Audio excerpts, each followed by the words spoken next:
নিউজিল্যান্ডের বিপক্ষে তৃতীয় ও শেষ ওয়ানডের পর নতুন আরও একটি বিতর্কের জন্ম দিয়েছে পাকিস্তান ক্রিকেট।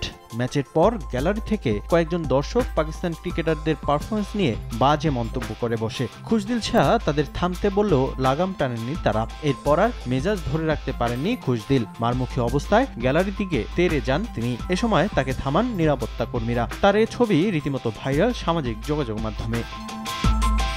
গত কয়েক মাস ধরেই খারাপ সময় পার করছে পাকিস্তান ক্রিকেট। চ্যাম্পিয়ন্স ট্রফির আগে থেকেই জয়ের জন্য মুখিয়ে ছিল মেন ইন গ্রিন। অনেক কাঠখড় পুড়িয়ে নিজেদের দেশে চ্যাম্পিয়ন্স ট্রফি আয়োজন করেও নিজেদের নামে সুবিচার করতে পারেননি পাক ক্রিকেটাররা।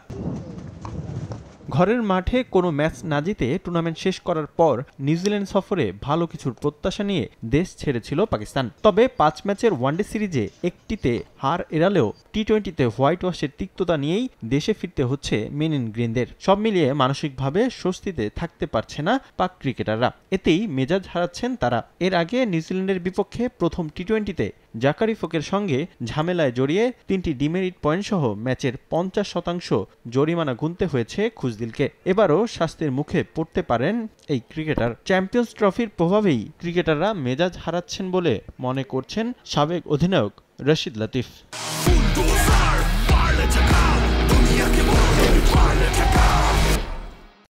আমি মনে করি ঘরের মাঠে চ্যাম্পিয়ন্স ট্রফিতে ভরাডুবির কারণে ক্রিকেটাররা ভেঙে পড়েছে। আমরা সব সময় টপ লেভেল ক্রিকেটকে ফোকাস করি। ডোমেস্টিক ক্রিকেটে আমাদের মনোযোগ কম, যার জন্য পাইপলাইন সমৃদ্ধ হচ্ছে না। প্রথম শ্রেণীর ক্রিকেট, পিএসএল ও ঘরোয়া টি-20 তলানিতে যাচ্ছে।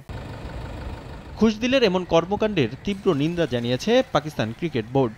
এর জন্য নিষেধাজ্ঞায় পড়তে পারেন এই ক্রিকেটার। রিফাতুল ইসলাম মিরন, সময় সংবাদ।